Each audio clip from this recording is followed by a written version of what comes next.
His will, I find my way.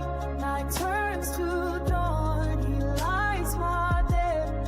In His will, my heart stays. I'm carried by grace. In His will.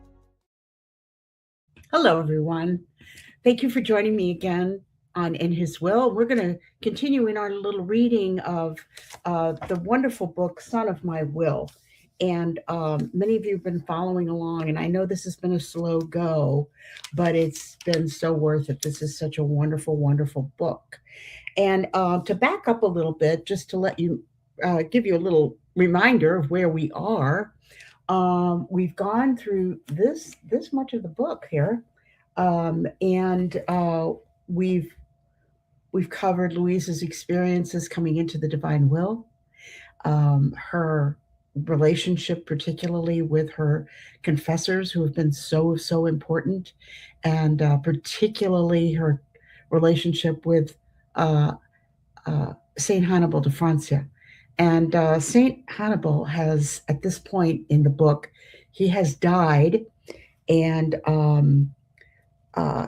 but there's been a convent established in Corato, actually, because Jesus had promised Louisa that she wouldn't leave Corato. She didn't want to leave Corato. It was her home. It was sort of her safety net. That's where she was familiar, where she was most comfortable. And when they began this order of Daughters of Divine Zeal, she was afraid that she was going to be asked to move. She wanted to live with the sisters, but she didn't want to leave Corrado. So here we are, and in this segment of the book, we are talking about the Daughters of the Divine Will.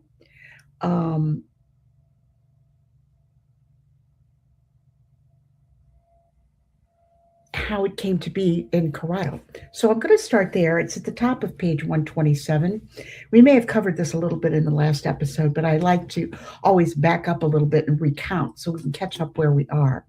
So we're starting at the top of page 127 here. It says, in fact, he's talking about the house, the Daughters of Divine Zeal. In fact, a report from the house details how in the afternoon, Father Palma gave a very impassioned talk, and recalling our venerated founder, Canon A.M. de Francia, he revealed how it had been the founder's desire to have a house in this city of Corrado, a house of the Congregation of the Daughters of Divine Zeal, which he founded to hold in great consideration the new doctrine that our Lord wanted to reveal to a chosen soul, whom the most devoted Father knew, and whose holiness he was attracted to. The doctrine being that of the divine will from which great spiritual gifts are derived. The Reverend Father Palma continues talking about how the Father had designated him to be involved in getting the above-mentioned house, the Daughters of Divine Zeal, established in Corrado, and how it was finally achieved.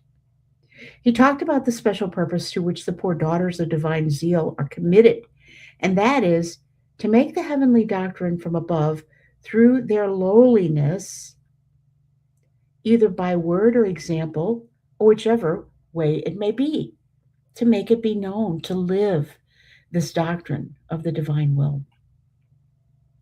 But for the work to be finished and every promise kept, Louisa must go and live in that house.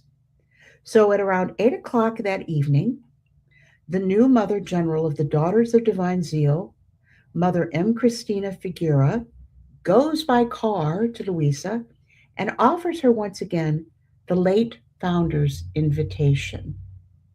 Obeying her confessor, Father Benedetto Calvi, Louisa accepts, and she and her sister Angelina leave their residence at Via Ospedale Vecchio 14.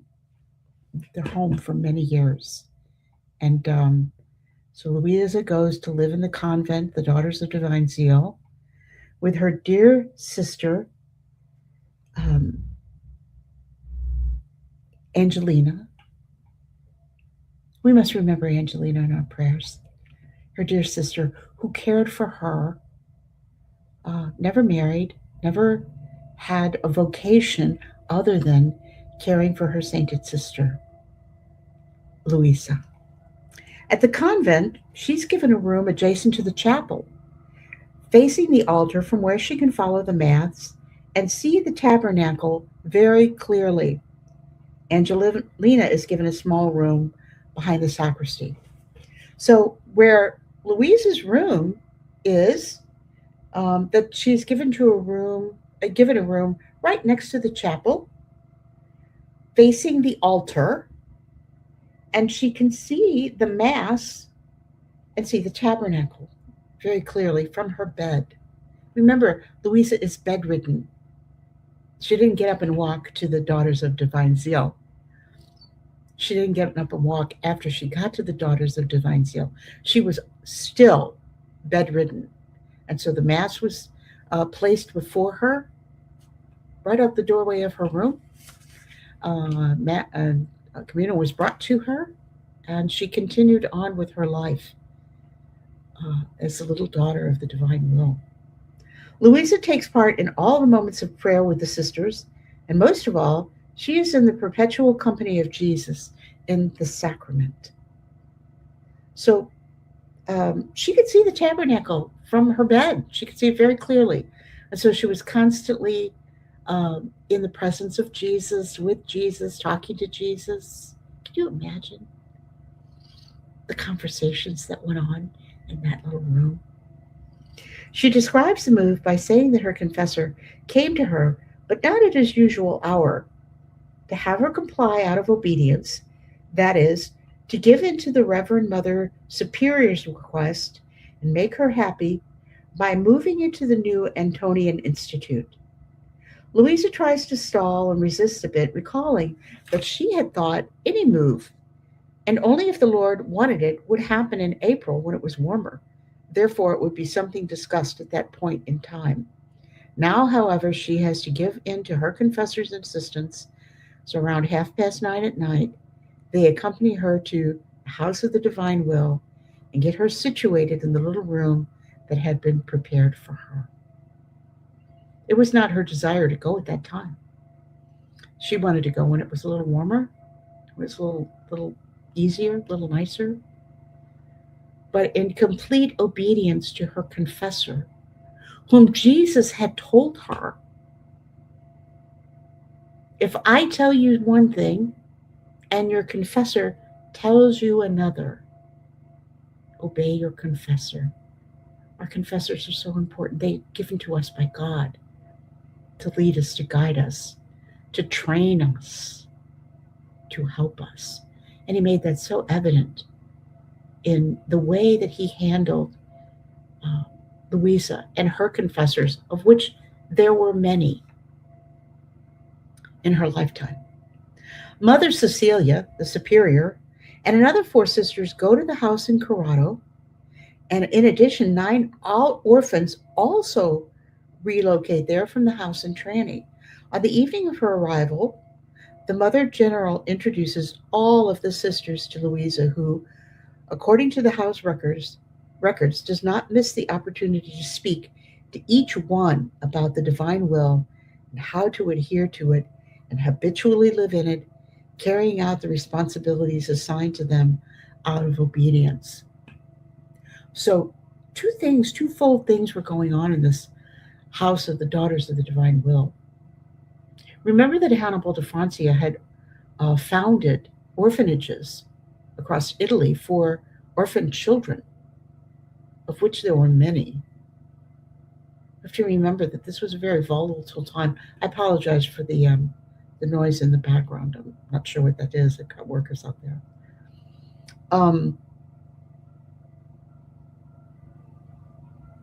But they moved, that very first day, they moved 9 orphans into the house. The nuns cared for the orphans. This was part of their mission.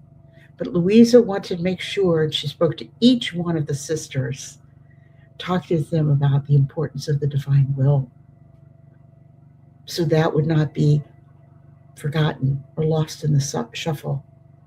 This was the ultimate purpose of the house. was to learn, live, spread the divine will. Alone that first night, she cannot take her eyes off of the little door of the tabernacle, which from where she's lying can be seen perfectly. The flickering flame of the votive lamp seems like it is about to go out, and Louisa feels her heart shudder as she is afraid that Jesus might be left in the dark. Finally, Jesus visits her in that house too, and holding her tight in his arms, he reassures her, saying not to be afraid about the lamp because it will not go out, and if it must, he has her, his living lamp, whose flickering tells him more than the flickering Eucharistic lamp. I love you, I love you, I love you. It is precisely this love that allows Louisa's will to unite to Jesus' will and form only one. So Jesus is saying to Louisa, even if the light goes out, don't be distressed. Don't worry about me because I still have you, my little living lamp, the living light, because I live in you. I live in you and you live in me. We are fused. And so the light comes from you. The light is shining through you. 2 days later, Louisa receives Vincenzo Ripoli, a lawyer, and Archbishop Giuseppe Leo, who offers her his congratulations because now she is so close to Jesus in the sacrament. According to the house records, he brings her as a gift a telegram addressed to her conveying the Holy Father's blessing, signed by Cardinal Gaspari. So this um, lawyer and the archbishop brings her a telegram from the Pope conveying his blessings. How beautiful. So Louise has been given so many reassurances in this move, and this is what I see in these things that keep happening, these little events that keep happening upon her arrival at the Daughters of the Divine Will, to stay in the little house, to stay with the sisters. This was not her desire. This was Jesus's desire. This was what he wanted. And so Jesus seems to keep saying to her, be at peace. This is what I wanted. Your confessor. You're in my sight all the time with the Blessed Sacrament, with the beautiful sacrament that you can see right from your bed. The light is always shining. And now, a telegram brought to you by a legal representative and the Archbishop from the Pope, giving his blessing. The same day, Father Pantaleone Palma gathers the entire community into the chapel and solemnly reads the prayer of consecration to the Sacred Heart of Jesus and to the divine will, a prayer that will always be recited at Mass on Sundays before the blessing. So this prayer, this consecration prayer, is prayed every Sunday before every Mass in this house, the Daughters of Divine Zeal. Of all the many recollections of Louisa's time with the sisters, one worth relating is her first outing in the garden that surrounds the house, which in those days was located on the outskirts of the city, in the middle of wide open fields used for growing vegetables. It is quite moving how Louisa emphasizes that 40 years had gone by since the last time she had been out in the fresh air. She's been living in bed since she was 23. To bring her into the garden on that beautiful day in April, they use a chair with wheels. Seeing herself surrounded by the orphans living in the Institute, she certainly would have been reminded of her own childhood walks at the Manor Farm in Desperate Tower and her conversations with nature. So in this walk in the garden, this sojourn that she takes, the sisters take her out into the garden in the chair with wheels. And she remembers her own childhood. The house is built just on the outskirts of Corrado, surrounded by wide open fields. It reminds her of her time as the daughter of a farmer. She was taken out of the city of Corrado in the summertime,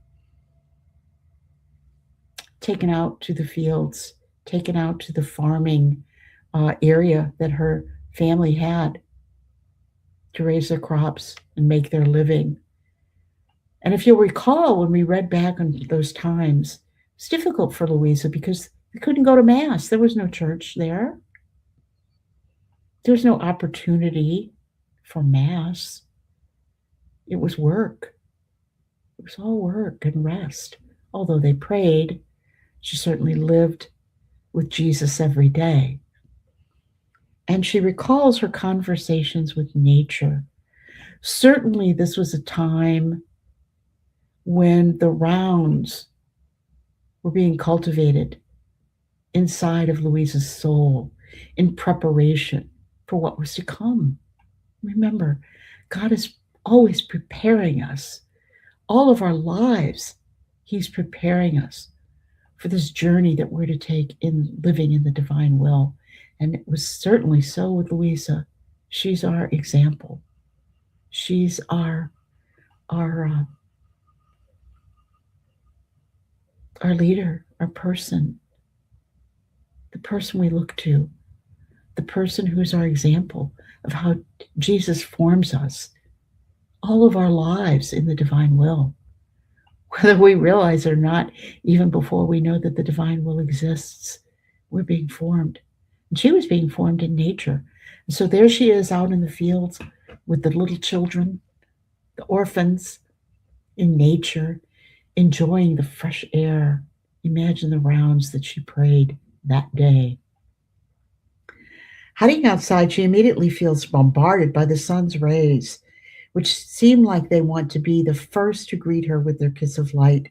What a joy for Louisa after so many years to find herself before that sun, an image Jesus used so many times as an analogy for talking to her about his adorable will. People, we take our gifts so much for granted. I just came in for a little time out in the sun. I try to go out every single day, just sit in the sun. I'm very fortunate to live in Florida, where we have sun most of the time, called the Sunshine State. But just to remember nature, just remember the rays of the sun, the light of the sun, the symbolism that God gives us in the sun. The sun is one object, but it sends its light, its rays, its heat to do so much in the earth, to nourish us, to heal us, to help us grow closer to God. So many things we gain from the light of the sun. And so she begins her exchanges with the creatures of the creation that surrounds her, and where Louisa engages with the children and the sisters who accompany her. She asks everyone to give tit for tat and throw a kiss to the sun, kissing it in that divine will that sustains it. She feels stunned, not just by the sun, but also by its warmth. Then there is the wind, almost trying to compete with the sun, that tries to restore her with its warm caresses. She feels down to its core the touch, the life, the breath, the air, the love of the divine fiat in the sun, in the wind, and in the blue sky. It seems that she is experiencing firsthand how all created things are like veils that conceal the divine will that created them. What a beautiful way to look at creation, to look at all that's created. The divine veils, the divine veil between us and the Creator, between us and God, to help us see Him, to help us understand Him, to help us feel Him in the warmth, in the wind, and the beauty of the children around us and the beauty of the animals. All this in nature he brought to us. Now, turning her attention to Jesus, she asks him a curious question. Many times the divine teacher explained to her that whoever lives in his divine will is truly a brother and sister of all created things. She wants to verify whether her sister, the sun, recognizes her by staring straight at the sun without being blinded. So, turning her gaze to look at the center of the sun, the light seems to be caressing her pupils without blinding her. She can look at its core and catch sight of a sea of clear and beautiful light. It is really true, Louisa exclaims, that the sun symbolizes the infinite, endless sea of the divine fiat's light. In her inner dialogue with Jesus, he explains to her that each day and every created thing is able to recognize whoever lives in the divine will, because by perceiving the power of the divine fiat in that creature, it recognizes the supremacy that God gives that creature over all of creation. It was already like this in the very beginning when God, in creating Adam and Eve, gave them Eden as their home, and they were happy and holy in harmony with all of creation. For Louisa, the garden at the Institute is an, albeit pale, reminder of Eden and how God has placed his presence in man, giving him life in his holy will. Louisa will stay at that house until October 15th, 1938, when a storm triggered by the Holy Office will be unleashed upon her and her writings. With the opening of the house, Father Benedetto Calvi is appointed chaplain of the Institute and confessor of the little orphans being cared for there. He is also the coadjutor of the parish of St. Dominic and leads the Linguini youth group at the town's recreational center. Louisa's path is leaving an ever deeper impression on him and is binding him to take part in a life that will soon prove to be not in the least bit easy. So we have a storm brewing. We have a storm coming. Louisa is enjoying this time of peace, this time of communion with her Jesus in the divine will, in this house, with the daughters of divine zeal, with these beautiful orphans, with the children. But something is brewing. Something is coming. And it will be a challenge. Louisa will leave the house of divine zeal on October 15th, 1938. Now, remember that she went to the house. Let's see, what is the date that she went to the house? It was opened on October 7th of 1928. Louisa will go and live there. I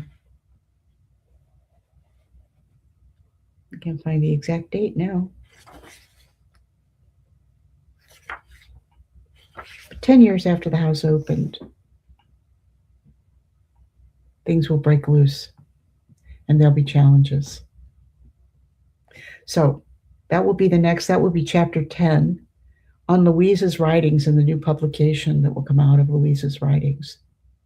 In the meantime, I encourage you, if you haven't read The Son of My Will, or if you're reading along with me, you might want to, just go back and refresh yourself.